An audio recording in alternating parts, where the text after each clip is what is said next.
Here we go. Alright guys, I'm editing a video from Saturday. I did the tie rods on the Bronco. So if anybody out there has a question for me, just, send a comment. I'll try to answer your question. And I say that only because I left out some details because I forgot to push the record button on the camera.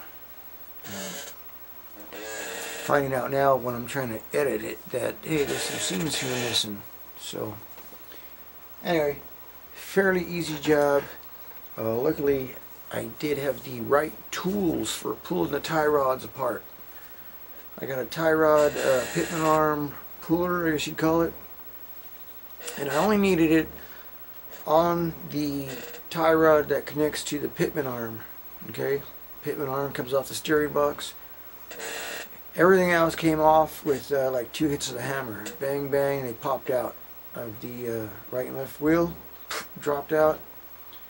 So I didn't, I was going to record that, and I thought I did, but that's nothing to it. Once you take your cotter pin out, you take your little nut off, next thing is to get a hammer, not a little girly hammer, a good size hammer, give it a good couple hard raps, and it should pop right out.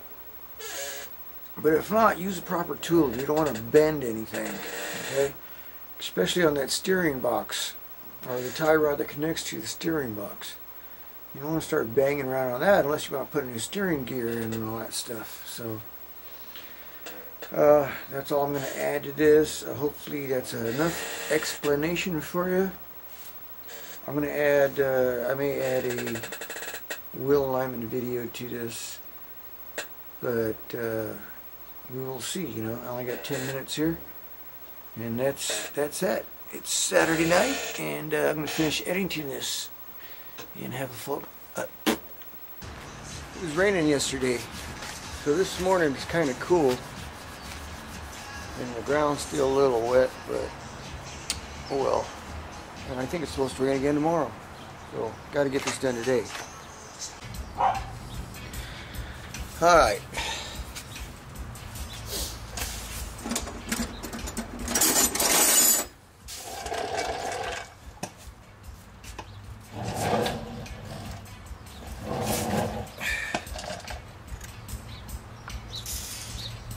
I do have a tool that might work. This is a pitman arm puller. It fits on there, so let's see if it does a job. Tighten it up, and it's pushing on the stud there. At least it should be.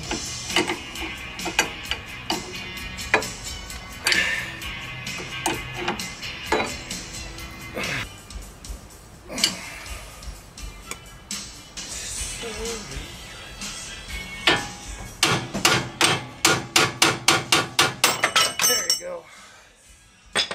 Little persuasion with the hammer. Piece of cake. Now, if you're looking carefully, this rod, the bigger rod, is bigger than the smaller rod over there that goes to the, see, this is the passenger side, that goes to the driver's side. So consequentially, you're going to have 2 different size adjusting sleeves.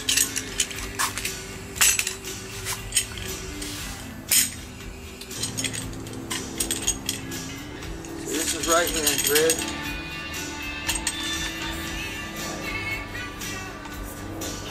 And this one's left hand.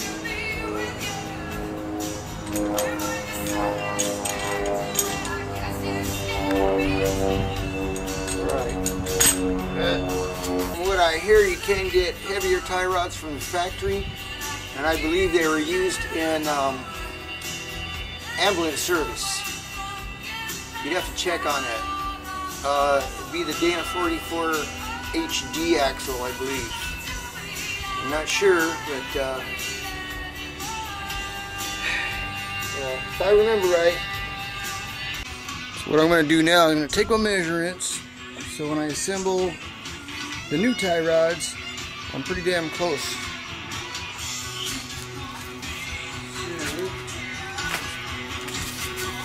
So, like this. Center to center.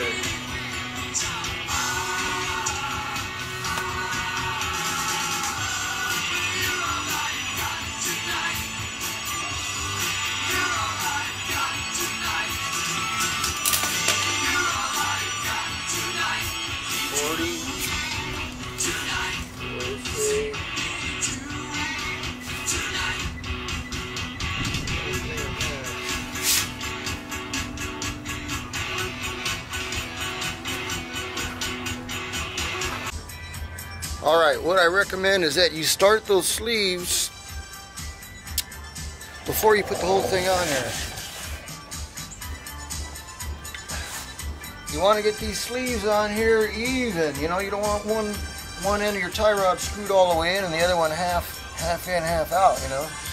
You want to get them even. So, start them, put them on your truck, and then adjust your dimension on there. This way all you're turning is the sleeve. Okay, that's all this sleeve is for, to adjust your marks there. So I got my dimension already.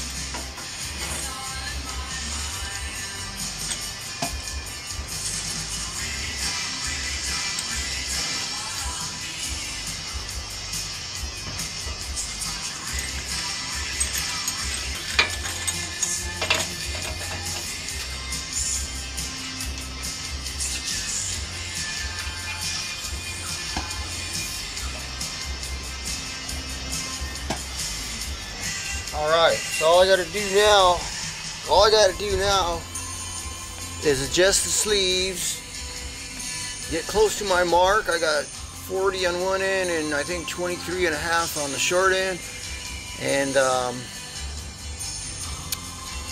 tighten everything up, put the wheels on, grease it up. So what I'm gonna do now, I'm not gonna show you all this, I'm just gonna torque the bolts, the studs down, put my cotter pins in, then set my dimensions on the tie rods, pump some grease in the ends, and put the wheels on.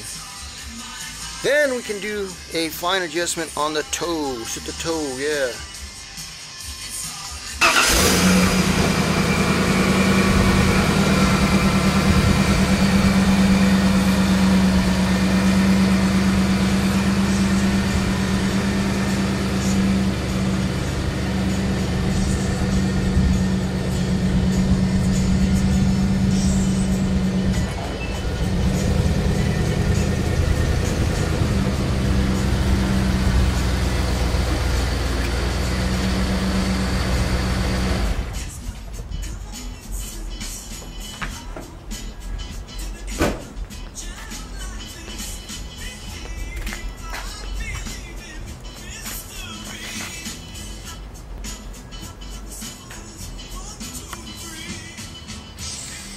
Well, got everything back together, now I gotta set the toe on there. So if you look carefully, I hope you can see the camber. It's way out of camber now. That's because it's towed in too much. Okay? That's what happens when you got excessive tow. The wheels are towed in together, so when you roll forward, the wheels want to go under the vehicle. Okay? So I think I've explained that once before, that the camber is affected by the tow.